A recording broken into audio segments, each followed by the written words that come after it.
Behold the darkly whimsical world and wholesome family adventures of the Wingfeather Saga. It's a 4-book series. It's a growing collection of newer titles too, including today's newly released book. And of course, it's an animated series on the Angel Studio streaming service. Explore the mysterious lands of Aerwiar with its many creatures to be fought, tamed, or trusted. Thanks to today's guest, singer, songwriter, and fantastical storyteller Andrew Peterson.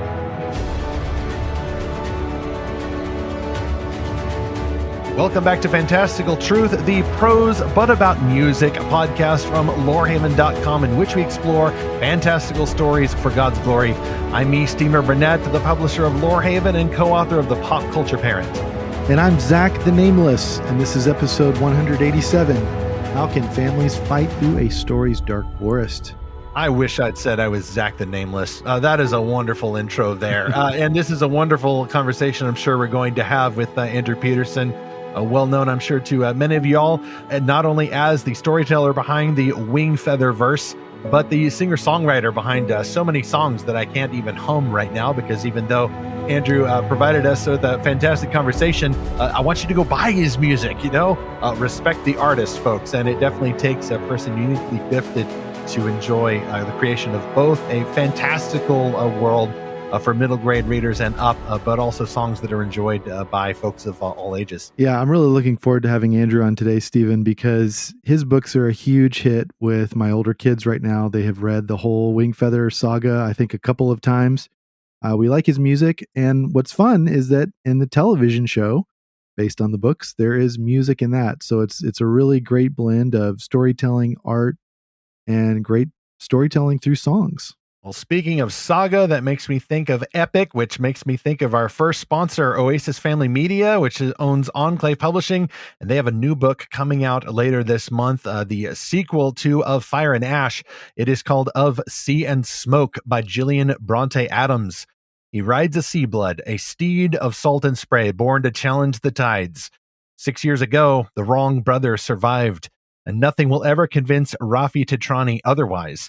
But he is done running from his past and from the truth. As civil war threatens Caradwyn's tenuous rule in Soldonia, Rafi vows to fight the usurper sitting on the imperial throne of Nadar, even if it means shouldering his brother's responsibilities as the empire's lost heir. Enclave Escape presents Of Sea and Smoke. This is the Fireborn epic book 2 by Gillian Bronte Adams, an exciting young adult adventure. It's on sale November 21st of this year, wherever great YA books are sold.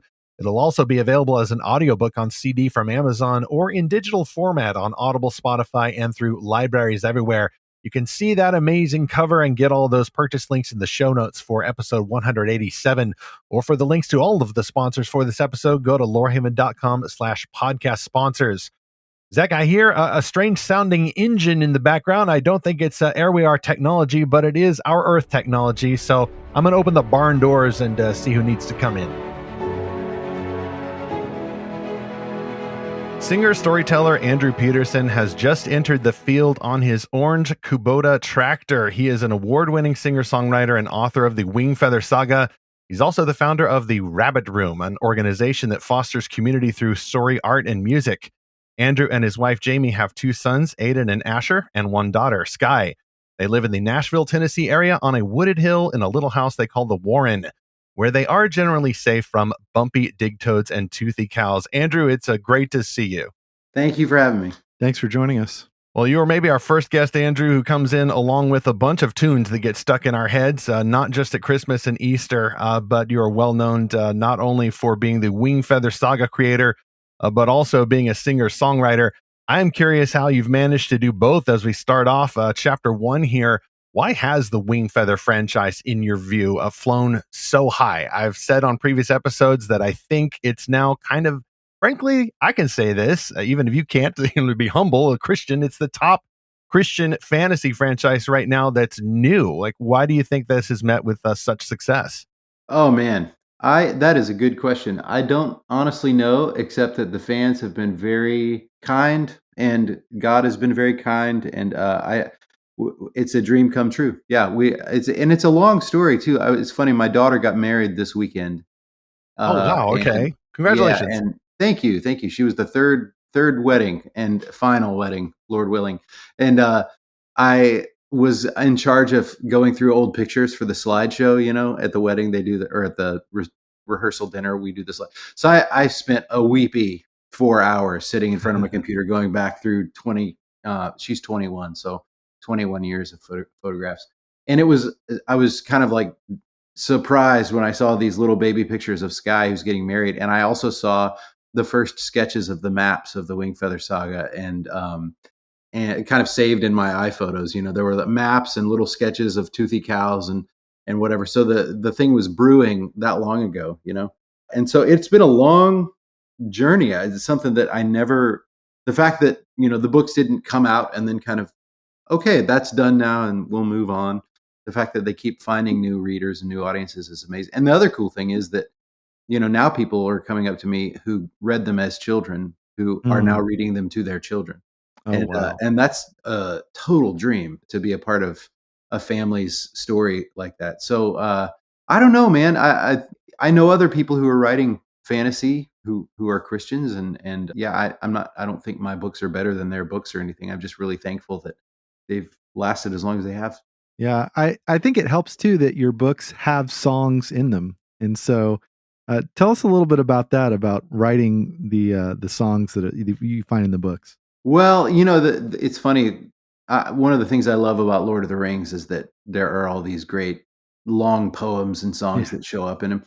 And when I was working on the story, sitting at the coffee house all those years ago, I kind of wanted I tried to do enough world building to make it feel like this was a world where there were old songs, and so it was kind of just a fun, low pressure experiment to just write a goofy little poem that I could call a song or whatever. But then as the books came out, people were asking me, when are you going to record those? And it's like, well, I'm not going to do that. That feels like it would be super hokey to put out an album of nerdy fantasy songs or whatever. But then at some point when we were doing the fourth and final book, there was a big Kickstarter campaign to kind of like do a version of the book that was, hardback and had all these illustrations. And one of the stretch goals that I never thought we would actually meet was that I would record one of the songs. And then we met the stretch goal, and I was like, oh boy, I gotta write music to one of these things now. And that became My Love Has Gone Across the Sea, which, like, you can never dream that stuff like this would happen. But then Jodie Benson, who is the Little Mermaid, it plays the mom in the TV show, and she ends up singing "My Love Has Gone Across the Sea." Oh, so thanks for the spoiler. Okay, I haven't gotten to that episode yet, so now I have something to look forward to. It's pretty amazing. And so I don't know. It's just been an amazing journey. And now now that there's a TV show, you can't have a song that is just. You have to have music to it. So I now that the team are looking at me going, hey, so where's the music for this one? And it's like, oh, I guess I got to figure out how to make that sound not lame. Anyway, yeah, that's just been a fun way to kind of scratch both itches, So Andrew, a moment ago, you were talking about going back over old pictures and records of coming up with the world of Aerwiar. And you said you were getting weepy listening to music. Now, sometimes, Andrew, when I get weepy, I listen to Andrew Peterson music. So I want to know just exactly what it is you listen to when you get weepy. But also, I'm curious which images, like, Lewis said, of course, that he was dreaming a lot about lions, but also had this starter image before the role of the creator and the role of the man that came in. There was a bubbling of images. I'm curious, did you have any particular picture or maybe even a song in your case that gave birth to this fantasy world? I don't remember having any like really strong images that inspired the story. Like I know that I had, when you're writing your first book, it just feels like this impossible thing. Like, how in the world do you do it? Like people are always wanting to know, and I wanted to know too. Do you outline the thing? How much of the ending do you need to know when you start and all that stuff? And for me, I kept getting stuck in the first few chapters. You have these rough characters that you don't really know yet. And I kept getting stuck because I didn't know the world. And so, the example I usually use is that the main character was going to buy something, and I realized I didn't know what kind of money existed in this world. Like, do they use coins or jewels, or is it, how does it work? And if it is coins, what does that say about the level of technology that they have? Do they have a mint? Do they know what gunpowder is? And if they do, Yeah, I remember one of my characters struck a match, and one of my friends, who's an author, was reading an early draft, and he was like, "Oh, so does that mean they have gunpowder? And if so, do they have guns? Do they have cannons?" And I was like, "Oh no, no, but they do have matches." Nobody's thought of that yet. So it's just so for me, it wasn't like a specific image. It was stopping when I realized that the story didn't work until there was a map. And so beginning with a map, basically pretending like you're 10 years old again and sitting down with your sketchbook and letting your imagination go crazy. And the story grew out of the map. Hmm. There is something about maps and world building. I mean, I just love any scene in a movie, right, where they clear off a table. They're like, and they spread out a big map. Oh yes. They're like, oh, you're like, oh, let's go. Something awesome is going to happen now. Either that or something terrible because they're plotting world domination. It occurs to me, this may not be an exact parallel, but it occurs to me that in Genesis 1, God's world building starts not with the land, but he gets to the land pretty early. In day 3, let the waters be separated and let the dry land appear. So God himself, as the original world builder, needs a map before he gets started. So there's maybe something to that. There's definitely something to that. Yeah. Yes. Like if God, the author of the cosmos, decides he wants to tell a story, quote unquote, with that will demonstrate the nature of his heart, right? He's going to start with time and space and land and sea and of course humans grow out of the soil, quite literally, and of that world. And so I had several moments in the writing of the story where you get these little insights as a sub creator, as a little creator with a small c, of what God the creator is like. And I think storytelling is a way of knowing him that you can't really. There are things that you'll learn about him that you can't learn in any other way. Mm-hmm. So back in March 2008, I believe was the original publication of book 1 of the Wingfeather Saga, On the Edge of the Dark Sea of Darkness. And then from 2009 to 2011, we had North or Be Eaten, my favorite title, by the way, and The Monster in the Hollows. And then, by the way, Andrew, sometimes I forget this, and maybe you did too, but way back in July of 2011, our predecessor website, Speculative Faith, had a guest article from you called Please Stop Writing Fantasy Novels, which is a little bit of a clickbait headline there. I think it was one of our writers back then, Rachel Starr Thompson, who managed to arrange that. And it's a good piece. We will link that in the show notes because you were talking some about some of your dislike of some fantasy, not all, just maybe some of the stuff you grew up with. And I recognize some of the themes you went back over in your nonfiction book, Adorning the Dark. But then you said, then why in Aerwiar am I writing the Wingfeather Saga? So you want the answer to that, faithful listener, go read that article. We'll link that in the show notes. And then there were some ups and downs, as I saw, even from a distance with the publications. Like the books needed to find a home. In 2014, y'all finally came out with The Warden and the Wolf King. And then by 2016, it was Keith Lango and some others who were going around raising funds for the animated series. And then the experimental short film released in late 2017.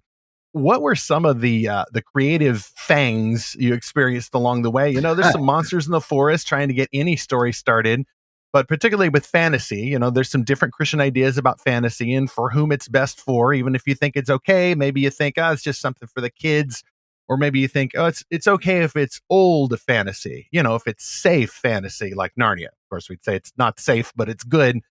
What were some of the difficulties you had getting through this creative dark forest yourself? Well, I mean, there's the first and foremost, just the difficulty that it always is when you make something. The creative process is fraught with, self-doubt and, the feeling of futility, writer's block. There's all these things come with just the making of the thing. But then, once the thing is made, you're then like, okay, well, how do I share this with people?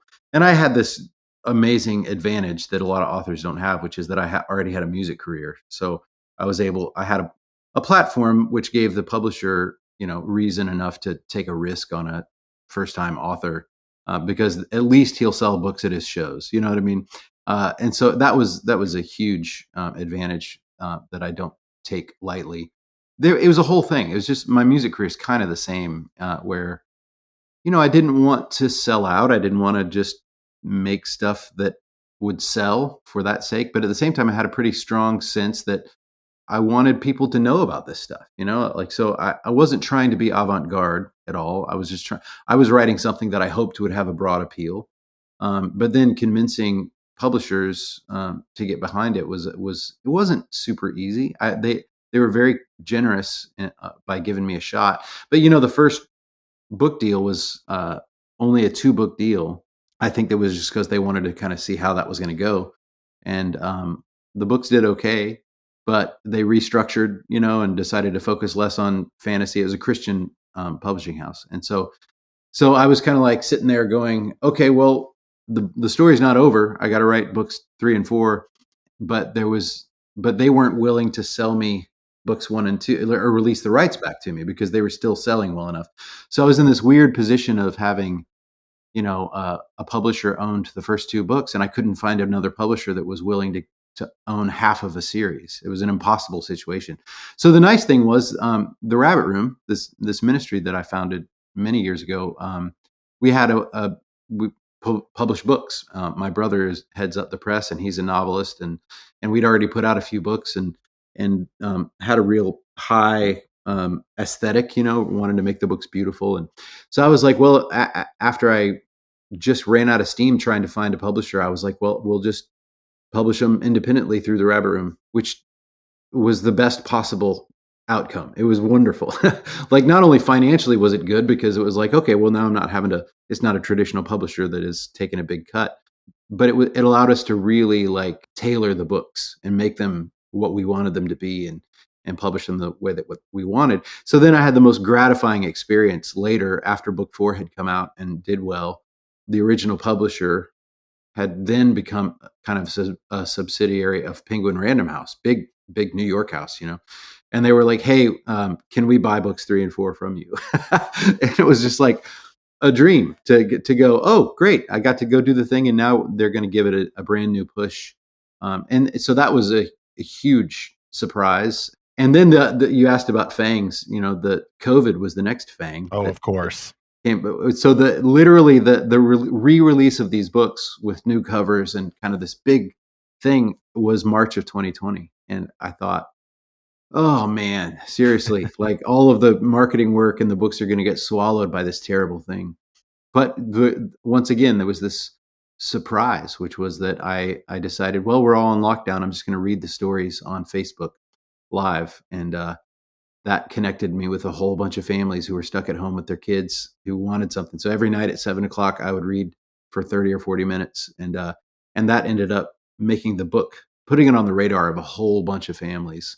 Concurrently, we were trying to find partners to help us make this animated series, and just hitting dead end after dead end, and couldn't seem to do it. And we were on the verge of giving up in March of 2020. And that's when Angel Studios, they saw the success of the re-releases thanks to the Facebook thing. So I feel nothing but gratitude. Like, it just feels like all of these things were surprises along the way. The only thing, and I think this is true as a Christian too, that like we don't get to have any say over the outcomes of things.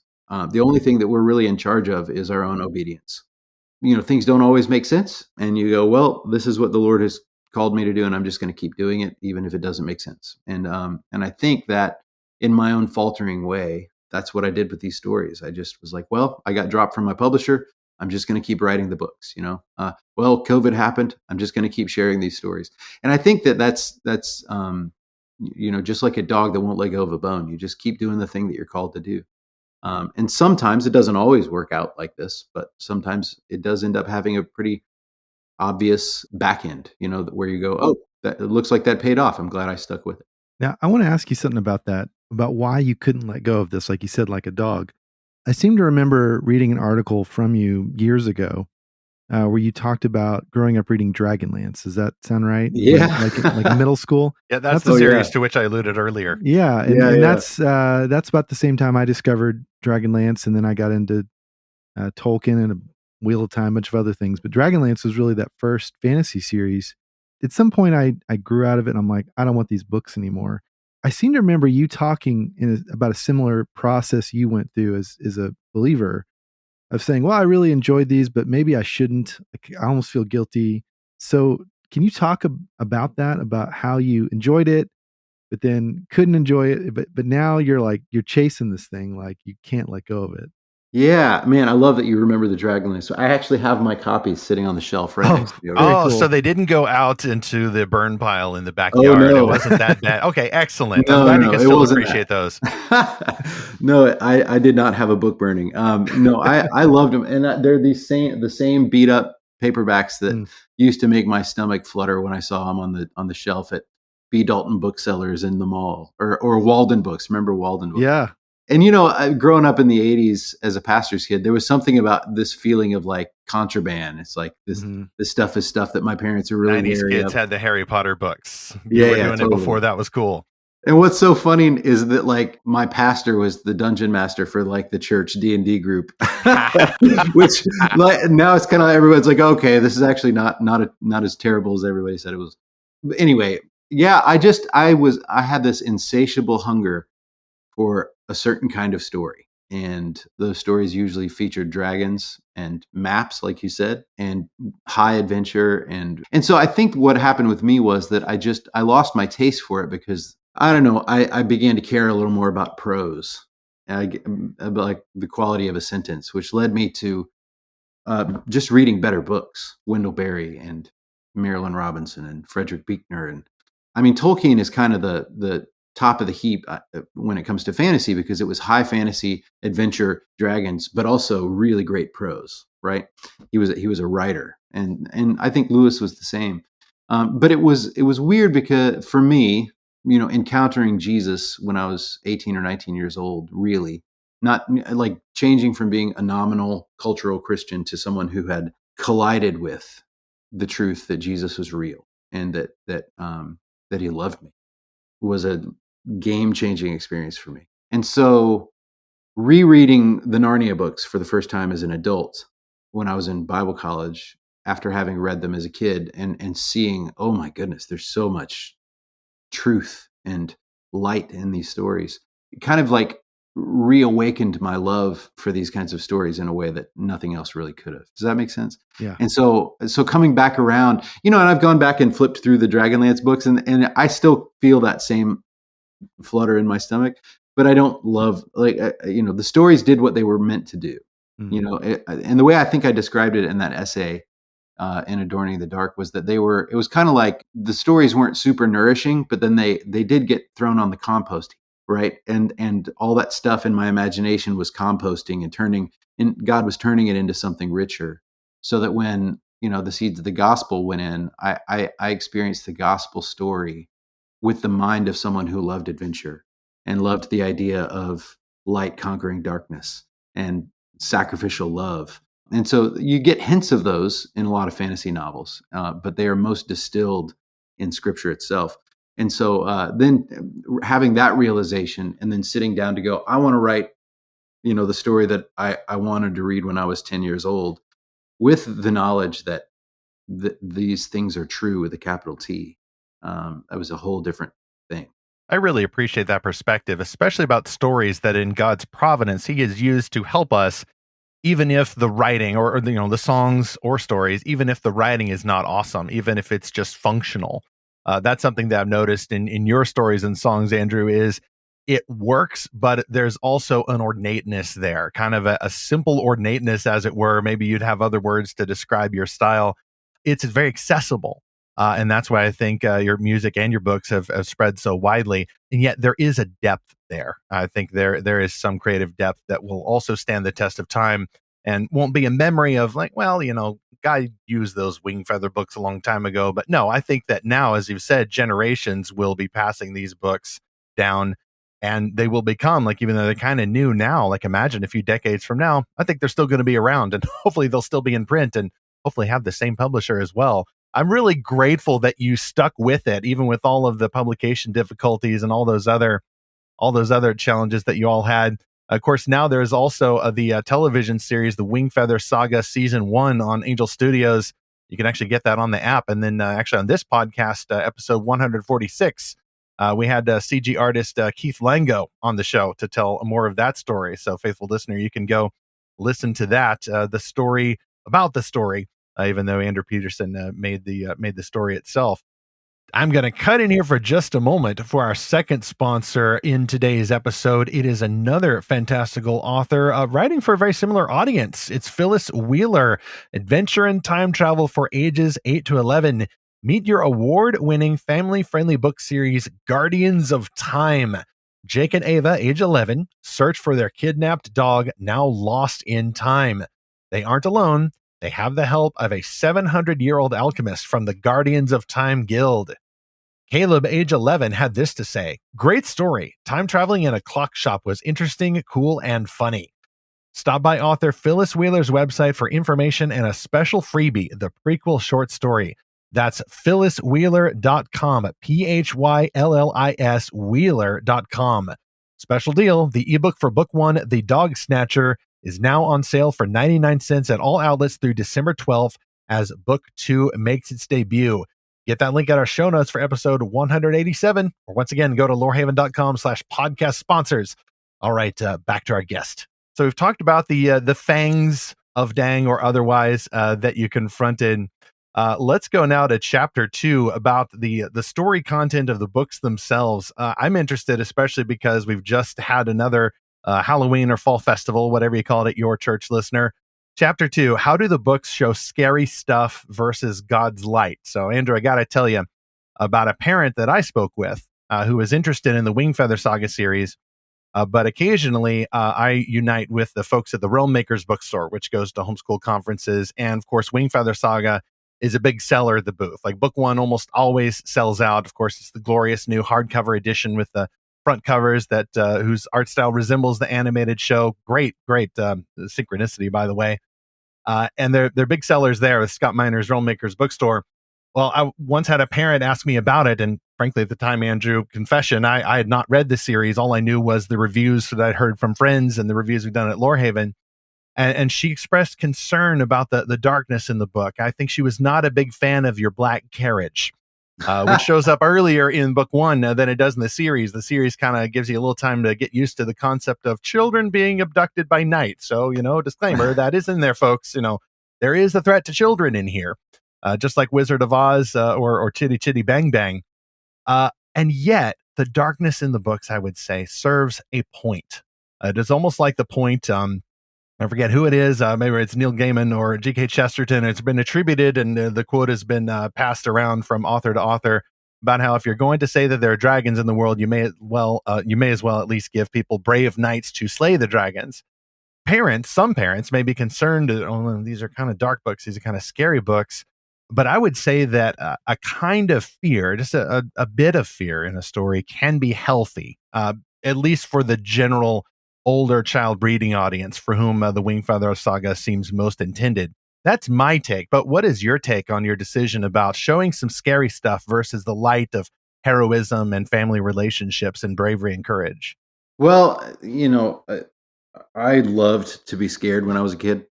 So I know there are kids who really, I have friends whose parents are kind of like, yeah, we're waiting until they get a little older before they read your books or watch the show even.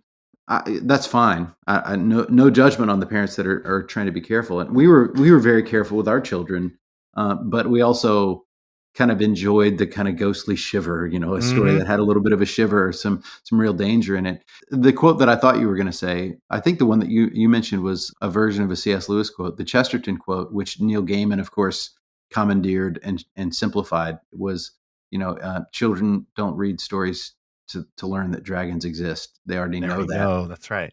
Children read stories to know that dragons can be beaten. So in the same way that I love to ride a roller coaster because you get the feeling of scariness, but you're also strapped into the seat. I'm not going to get hurt here, but I do love the feeling of the thrill. And then when it's over, you're laughing. Not everybody loves roller coasters, and that's totally fine. I happen to. So in the same sense, it's like a story is a safe context in which to experience scary stuff. And I think as a Christian, I was very conscious of the fact that I didn't want to glorify evil in any sense. I didn't want to just scare kids for the sake of scaring kids. Like it was very intentional because in order to demonstrate that the light is stronger than the darkness has to be strong, right? And the fact is, the darkness is strong. Right. Anybody who's watching the news right now knows that there is evil in the world, right? A story can can assure the reader that even though the darkness is really, really scary, that there is this great eucatastrophe. There's this sudden joyous turn coming where the author of the story flexes his muscles. Yeah. That one of my favorite Rich Mullins songs, this is kind of stream of consciousness, but one of my favorite Rich Mullins songs is called 5210. It's on A Liturgy, a Legacy, and a Ragamuffin Band. And it's a very short song. He just takes a snippet of this scripture from Isaiah where it says, the Lord has bared his holy arm in the sight of all the nations, and all the ends of the earth will see the Lord's salvation. That's the whole song. He just kind of repeats that again and again. But when you read that in Isaiah, the Lord has bared his holy arm, like it really is a picture of the mighty God of the universe flexing his arm, showing you this is how strong I am. And so in that song, all the ends of the earth will see the Lord's salvation. Well, what is the Lord's salvation? It's Christ. So Christ in his humility on the cross, taking our sin, conquering death at the resurrection, is God flexing his muscles, right? And so God demonstrates his greatest strength at the moment where darkness seemed the very strongest, right? Mm-hmm. Like the crucifixion of Jesus arguably was the darkest moment in history, right? Not arguably, it was. And that is the moment where God flexes his muscles and shows us this is how strong my salvation is, and all the nations will see it. So in the same sense as a storyteller, the darkness is kind of like an errand boy for the light. It's like it is only there to demonstrate just how strong the goodness is. My goal with these books, and I'm not going to spoil the ending, was, is to try to create a situation where the characters in the story cannot see a way out, right? They're like, we don't know what else to do right now. And you're creating in the reader the feeling of, what are they going to do? There can't be a good ending to this story. And then you get to lift the curtain and show this amazing ending that the author always had in mind, right? The Lord of the Rings to me is the best version of that. The Lion, the Witch, and the Wardrobe, the deep magic from before the dawn of time. Like these are the moments where we are reminded that the author of the story is fully present and is in full control of this whole situation.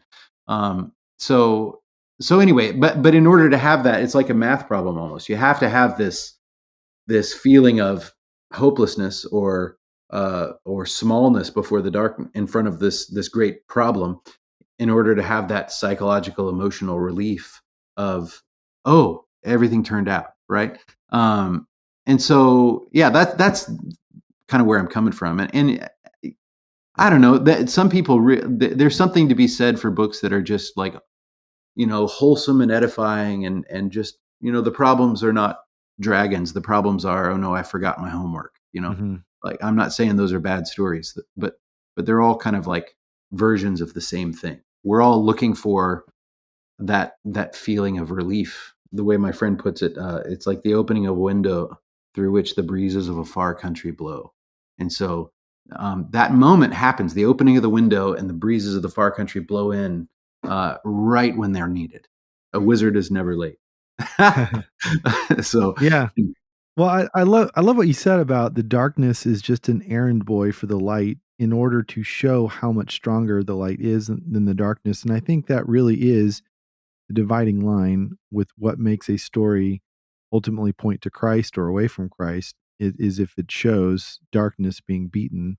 And if, as long as it is, then I think it's okay. And again, it's like you said, as long as it's not glorifying the dark. A story I grew up on as a kid, a child of the 80s, was The Neverending Story. Oh, yeah. Which oddly enough had sequels, but we won't go there. But the whole scene of the nothing, and it's like this, Black Panther kind of thing. And man, that scared the heck out of me as a kid. Same. And, when Artex, the horse, drowns, when there's the laser beam statues, there were so many scary parts of that.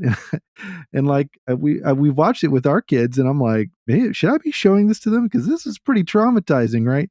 But that's not the end of the story. And, a lot of my friends my same age, we kind of joke like, oh, I survived the Neverending Story. Like, we were so traumatized. But But I think it did teach us something, which is that these things can be overcome. And that's also not the only part of the story either. It's there is the fun parts of the story. There's the luck dragon, and then there's where Bastion rides him at the end and chases the bullies away. There's the song that they sing, the theme song, which hilariously was resung in the recent season of Stranger Things. And I was like, oh yeah, that song was so fun. We used to sing that as kids. And so I think you can have the darkness and fear as long as there's those counterbalance. And that's what I like about your books is that you've got the whimsy, the whimsical moments, and it kind of softens that blow a little bit and says, hey, that this is not all there is to the world. And in fact, when I've heard my daughters tell their friends about the Wingfeather books, I've usually heard them say these two things together, like, well, it's very whimsical, it's very dark, and it's really like exciting. Good. That's great. Yeah, I would. When you said you were traumatized by Neverending Story, I loved that. We're probably the same age, because I mean, between Dragonlance and Neverending Story, those are two big parts of my childhood. I watched that so much, and I was so unsettled by the nothing, like that idea, and it's still unsettling, like that that idea of just not even darkness, just nothingness is a really scary thought. But I would argue that I would probably use the word, oh yeah, I was traumatized by the thing. When I think about it, I'm like, actually, I wasn't traumatized. Right. It was therapy. Right. Right. It was more therapeutic than it was trauma. Trauma is what happens in the real world when there's no resolution. Yeah. Or when you're physically hurt or emotionally abused by someone or whatever. That's and then when you can read a story where you see a character experience something similar, and at the end of that there's this healing that comes. That's actually therapy, not trauma. Yeah, well, in that story, the nothing is beaten. And so, I think about what that represents today in today's world. Kids these days are having to go through mass shooter drills like at school. They're surrounded by peers that are getting swept up in these cults, frankly, these ideological cults. And then everyone is talking about the loneliness epidemic. And so they're hearing this and thinking, am I going to grow up with and have no friends while we're facing like global war? Like how is this going to work? But you go to a story where there's these really big, bad, honestly dark, evil monsters, but they get beaten. And that gives kids the courage to face these same kind of monsters in the real world. Yeah, I'm 40 years old, Andrew, and even I was pulling for old Slarb to get defeated by the end. He was a jerk, and he's after the kids, and yeah, he's just scum. The projection, by the way, of the fangs cracks me up a little bit, where they're talking about the humans as being snot-nosed, while they're wiping snot from their noses. Like it feels like it's saying a message or something, but it's just like Zach said, it's a good, honest foe.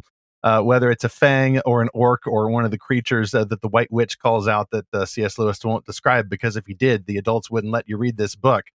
By the way, I think the mom I was talking about at the top of this chapter, if I remember right, I did manage to sell her a couple of Wingfeather books, because I love that in the series itself, the mom, the family, and Podo, they're both working through some of these same questions.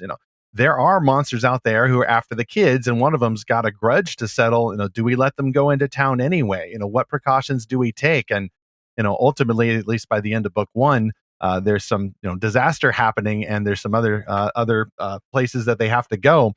But lots of parents, I think, are working through these kinds of scenarios, and a fictional series, I think, can be as useful and helpful in helping to delight and scare just a little bit the kids, for the sake of delight, for the sake of that victory. But it's not just for the kids. I would say that the Wingfeather Saga is a family series. Imagine the main audience is older kids, but it is a show and a book series that I think families can enjoy together.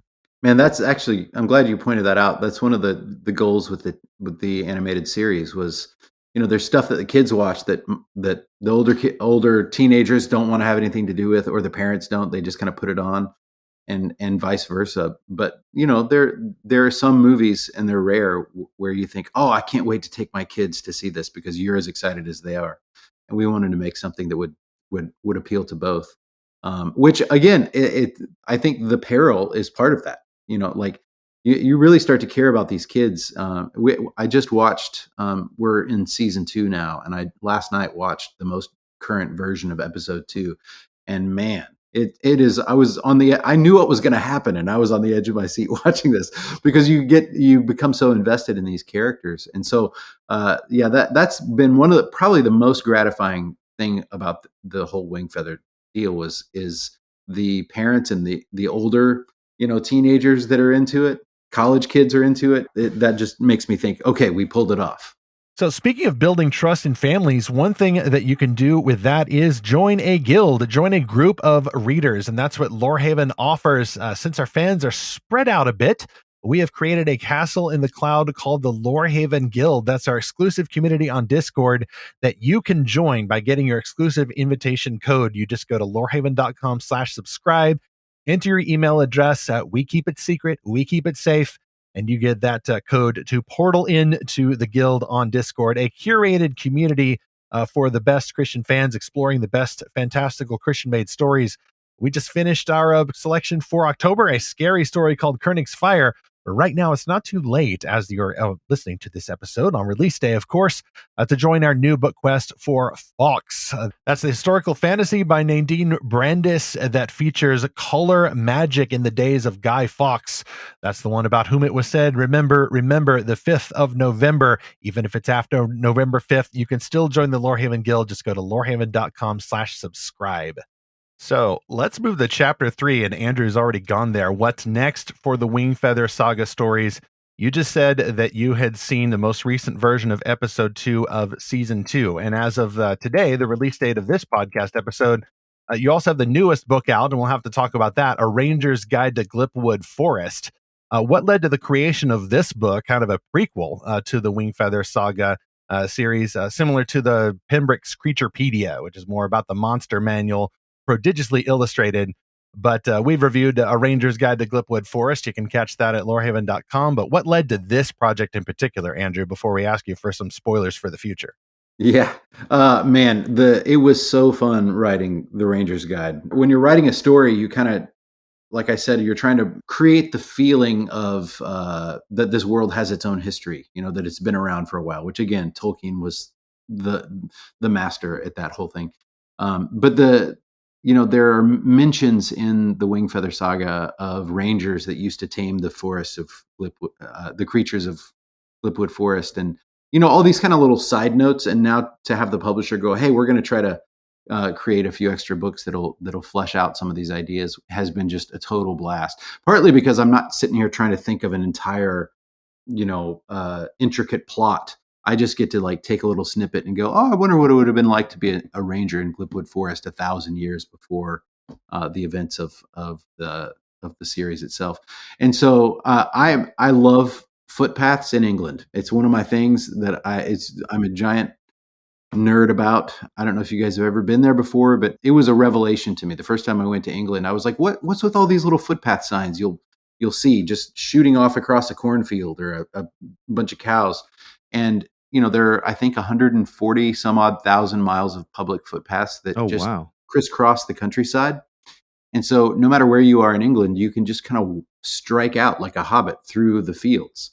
You can't do that in Tennessee. Like where I live, we live in the country, and there are farms, a 5-minute walk from here that I will never, ever be able to see because I will be shot by the farmer. Right? That's what I was thinking. Someone's going to be toting.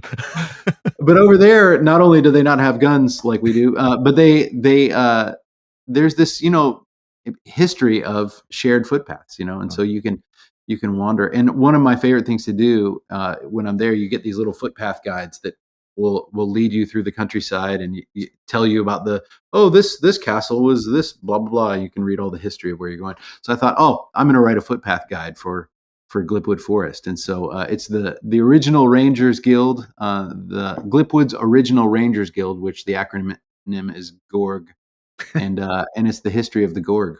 Yeah, that's super awesome. fun. Yeah, so it's kind of like your Silmarillion then. For, yeah, the Wingfeather Saga. Yeah, it's about all I'm capable of as far as the Silmarillion goes. I'll give you a spoiler from our review. Fans of Peterson's typically humorous style will delight in the narration, footnotes, and nonsense words abounding in this slim volume.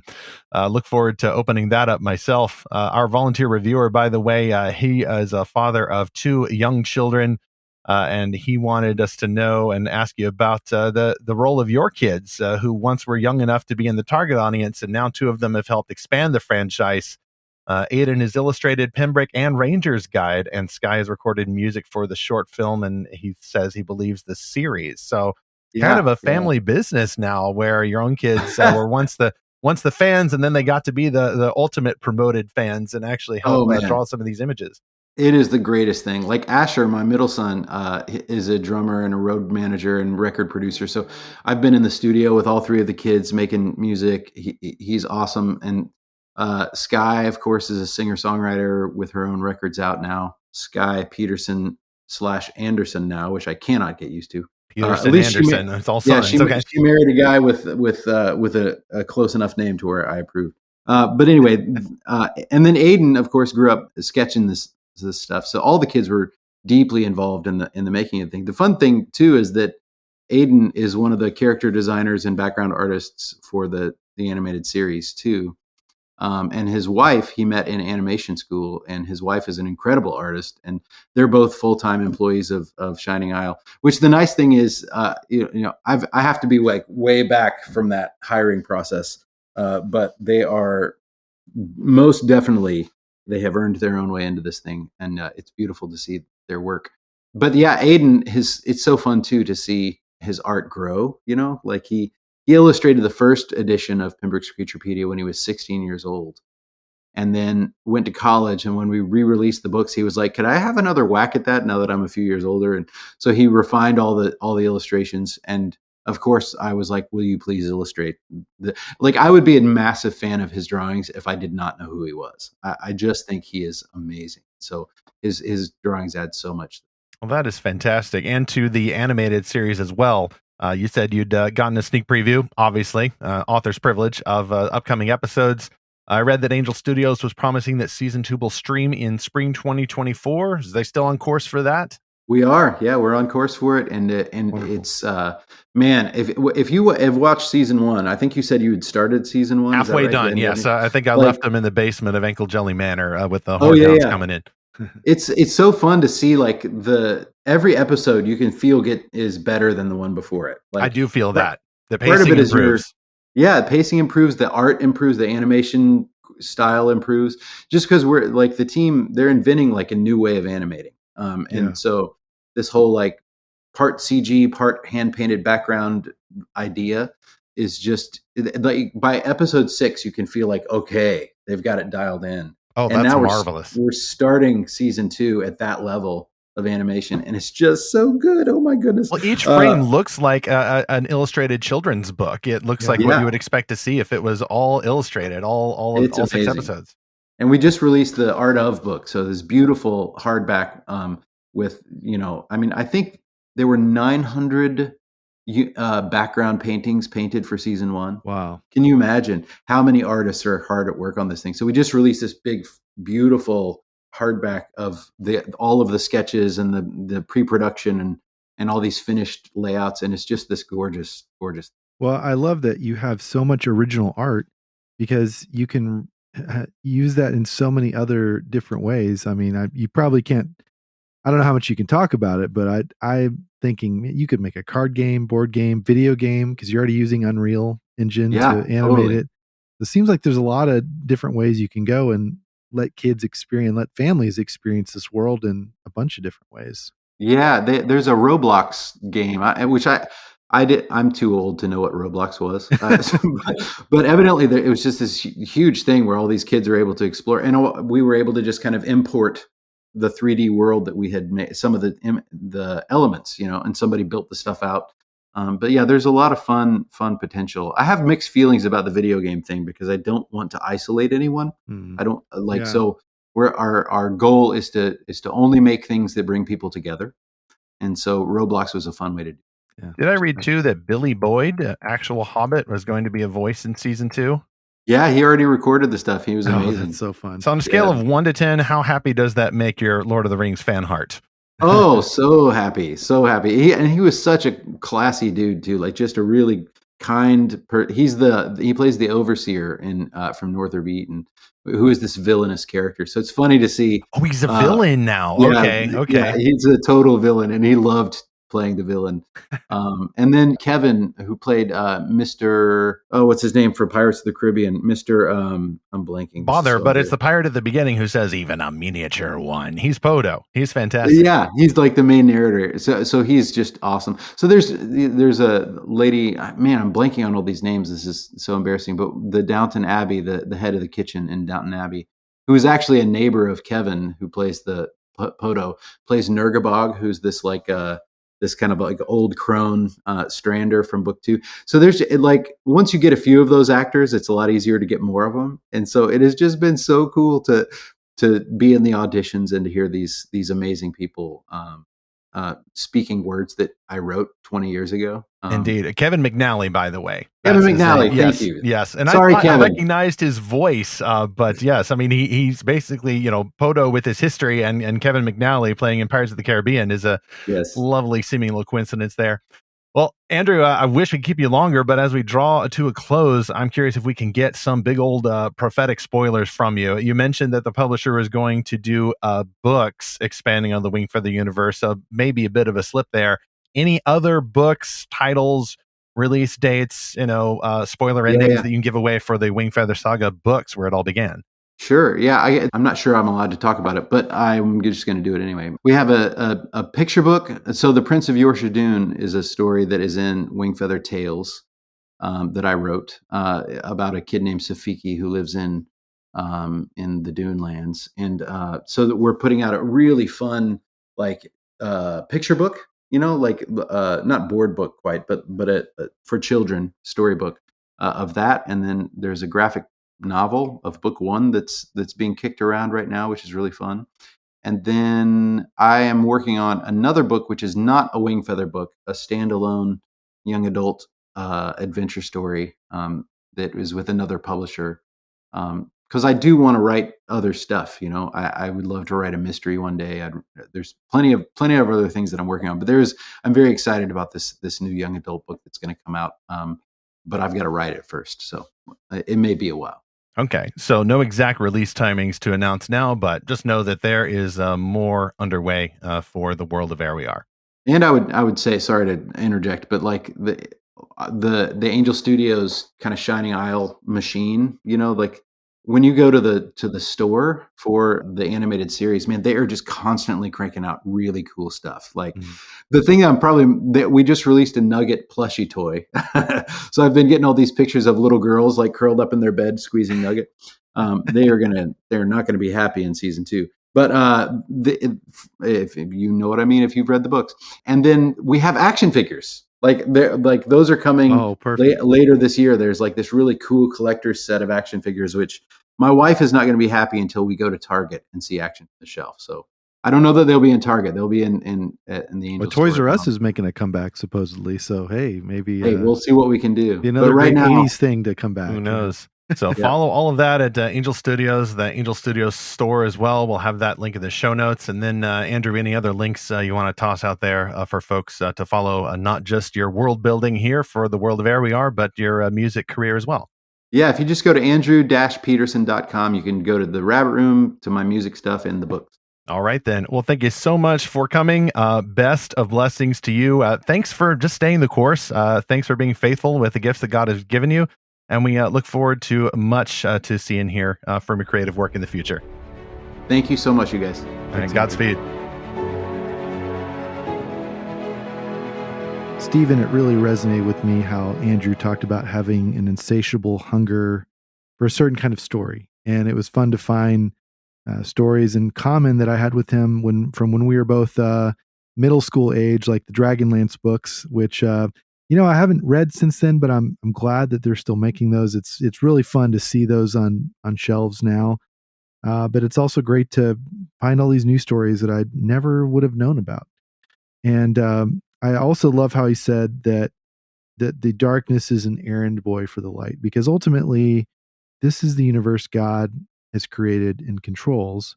Everything is held together by his powerful word. And so, the light shines in the darkness, and the darkness has not overcome it. Just some scriptural truth there, that even the darkest story will point to the light if it is written with a faithful worldview, faithful to reality. And so we don't have to necessarily eschew these kinds of stories. We have to look and see how the light shines through, because in reality it always does. That's exactly the kind of stuff that we want to explore at Lorehaven, and I think it's a particularly timely topic when we're exiting the darker season of October.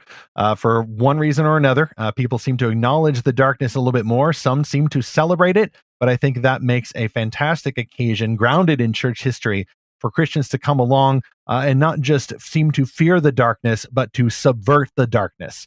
To subvert the darkness with the light. And we've appreciated having several episodes over the past month or so about the purpose of noble dark horror, and how, for example, the devil may still be operating with overtly dark activities that Christians can still subvert, because we have on our side the light that has come into the world.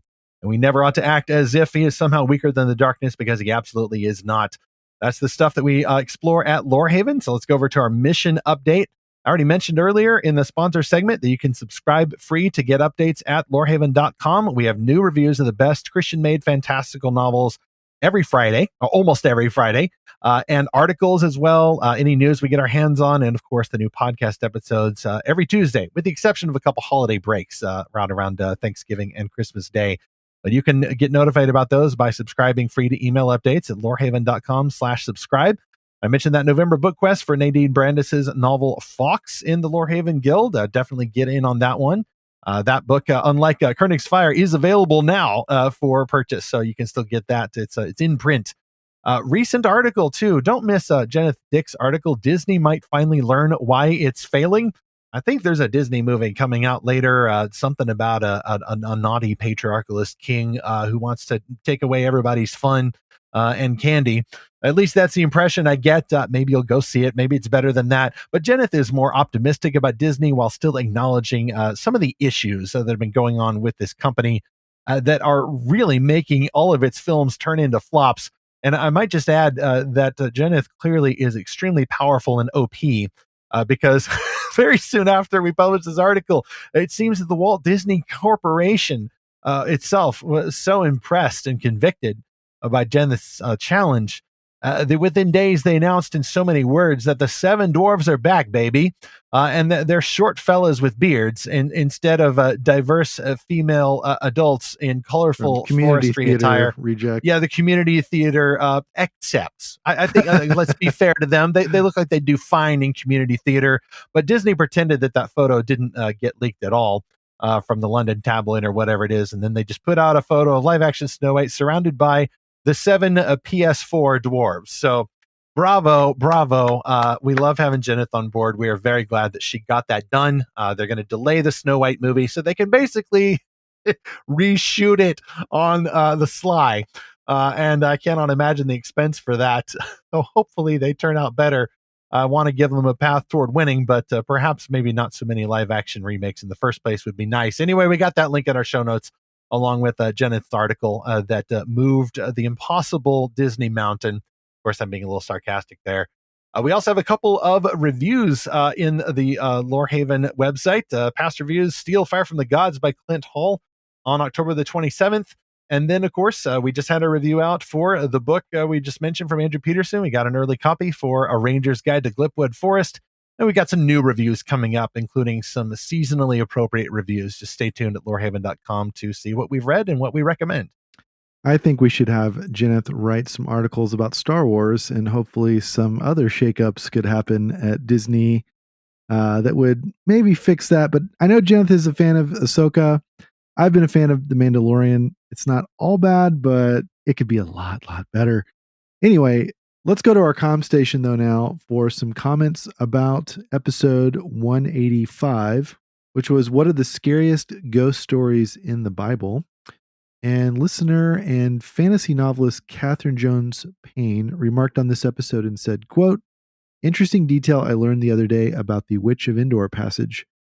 The Septuagint translates witch medium as ventriloquist, taking the view that the witch faked the whole thing, while other Second Temple sources suggest that the writers believed it really was Samuel. So this debate has been going on for a very, very long time. End quote. Yeah, that I imagine so. That doesn't surprise me at all. I mean, just looking at it for this episode, I thought, how are we ever going to decide, Stephen, whether this really was Samuel or wasn't? I mean, the witch seemed convinced of it, but that's about as far as you can go. Is it? She seemed genuinely terrified. So, what there's a lot of interpretations you could take from that. But it really did seem like a supernatural encounter one way or the other. It didn't seem like she was faking this appearance, whatever that appearance really was. Yeah, as the guy who still favors a naturalistic explanation for those infamous Nephilim of Genesis 6, and if you think I'm going to open that topic up in this episode, you're sadly mistaken. I do view the supernatural explanation here. It is valid that the Septuagint translators seem to imply that they thought the witch or medium, whomever, faked it all, but the narrative very clearly says otherwise. Just a plain reading says otherwise. Samuel said this. He made the prediction. Like, what was she actually? The secret source behind all of that? Well, in that case, how did it come true? In which case, you're still dealing with the supernatural explanation. I favor the narrative of Scripture's plain reading over clearly an ancient commentary on it. Commentaries are valuable, but they're not infallible. Yeah, that's a good point. That the meaning of that encounter was that Samuel actually did give a prophecy, but it was not a good one for Saul. So if it was just a demon tricking the witch and Saul, then I would assume it'd be a better prophecy than what Saul got. So yeah, I think I'm leaning now towards it really was Samuel. How that happened, I don't know. That's kind of the mysterious part. Also, holographic technology was unknown in the BC era. It's unknown today. We got another CommStation note from Samuel, this time Samuel Robinson. I think he's alive either way. That's good. That's good. We favor this. And he commented on episode 186, does the devil deceive people into real witchcraft? And Samuel says, quote, I think Satan is doing his best work through those in the church claiming to follow Christ, yet supporting or pushing things that are entirely anti-Christian, end quote. Oh man, boy, we could have a whole episode on this. It's the Achans in the camp, the ACHAN, the Achan who was secretly hiding idols in his tent among the Israelites. And we're reading through the Old Testament with our big girls right now, and this is always a problem, that God's people hanging onto idols, which we know an idol is nothing, but at the same time, idols are dedicated to demons, and it seems demons inhabit them. They're attracted to them. They follow them somehow. It's interesting, Stephen, even at the end of Deuteronomy, when they're about to enter the land, this is what we most recently read in my family. Moses gives them predictions or prophecies about how they are going to turn away and follow idols and then be invaded or be exiled. In fact, a lot of what happened seems to be playing out in the modern day, and it's played out through Israel's very long and very often very tragic history. But this is not a new thing. This is not a new struggle for all people, and God's people even especially. And yes, there is something particularly bad about idols invading the church. People that do follow Christ or claim to, turning aside to myths. And we don't mean fantasy novels. We mean actual myths that are either popular now or have been traditional myths. And Stephen, just one example of this I was thinking of recently, and I've kind of mentioned this before. Just take this whole idea of meditation. Scripture says for us to meditate, right? But what does that mean? It means we fill ourselves with God's word. Modern meditation is you empty yourself. Well, obviously that's very different, but why is it dangerous? Because Jesus talked about an empty house swept clean being the target of demons. So, as we've talked about in this episode, real witchcraft, like there are a lot of modern ways that witchcraft comes into the church, and we have to be on guard about that because Jesus told us to be on guard. I have been infamously known for calling this at times Christian white magic, and that is an issue. And I would agree with Samuel that that is one of the ways that Satan does his best work, which of course we understand is his worst work. At the same time, I appreciate Marion's emphasis in this episode, which is not so much about problems going on among Christians within the four walls of the church or a parachurch organization, but what's going on in the wider world. Which is, I would say, also Satan's worst work. These are people who've often not darkened the doors of a church ever. And there's so many more people like that as our culture becomes more and more distant from the last vestiges of a Judeo-Christian worldview. And although I want to be on guard against this stuff sneaking into the church, I also want to be aware that there are other ways that Satan operates. Satan, as I've said in that episode, knows how to walk and chew gum at the same time. He's got multiple different campaigns going on at once. He is a chronic multitasker. It's all he has to do, the old wily devil. So let's not get too focused on how he's infiltrating the churches. And then hopefully if we get a more healthy church environment, which I understand, calls for triage if your own local church is struggling with stuff like this. But one of the main purposes of getting that stuff cleaned out of there is so that you can then be available to people who have never been inside churches and maybe we don't even know how good we've got it. There may be some nasty little devotional that's running around purporting to be from automatic writing. And maybe some folks are into that kind of thing. And maybe for them, Holy Spirit is counteracting the worst excesses of that. And that's still bad. And I would want to point out, bad Christian resources that are compromising with that stuff. But there is worse stuff out there too. And I think Marion is picking up on a lot of that. People who don't even have a clue what the Bible teaches, don't even have a clue about the wonderful love and truth and holiness of Jesus Christ. And they're seeking for meaning, and they're finding it in ways that are far more toxic than a bad book or a bad teaching that's found inside your local church or inside the Christian community. So when possible, let's be on our guard against both. Well, to you, our listener, we would love to hear from you about this episode with Andrew Peterson. So here's some questions. How did your own parents handle scary stuff in fantasy stories? If you're a parent now, how do you discuss darker themes with your kids? And what darker stories have helped drive you towards the gospel's light? Send us a note to podcast@lorehaven.com. You can see these questions in the episode notes or on our episode page. Go to lorehaven.com or comment anywhere you see us on social media. Next on Fantastical Truth. Well, speaking of the darkness out there, and speaking of Disney and all that sort of thing, last month saw the culturally conservative platform The Daily Wire launching a new streaming service, and it offers dozens of television shows for children under the label Bent Key. Interestingly enough, 2 Fantastical Truth guests were involved with creating these shows. Yet you, like us, may wonder whether a company that's known mainly for its political positions can do this well, this kind of cultural creation. Shouldn't faithful and excellent Christian creators ignore or suppress this kind of punditry in order to make the best fantastical stories? Zach and I will get into that in our next episode. Meanwhile, you may be a Wingfeather fan. You may have questions about these dark creatures. You may enjoy the whimsy. You may enjoy the songs, all of that good stuff. I think it's wonderful to keep in mind that all of that comes and can only come from a biblical Christian worldview. And now that we're moving toward Thanksgiving, I'm just more and more grateful that we have these kinds of stories, that these kinds of stories take off, and that they show a wonderful and biblical balance between the darkness that is real in our world that demands confrontation, but also the light and wonder and hope. And I hope that you, especially if you're a parent, will get a hold of this hope and the darkness and teach both to your children in a biblical context. And that, more importantly, even you would apply these lessons to your own life as we continue to seek and find Christ's fantastical truth.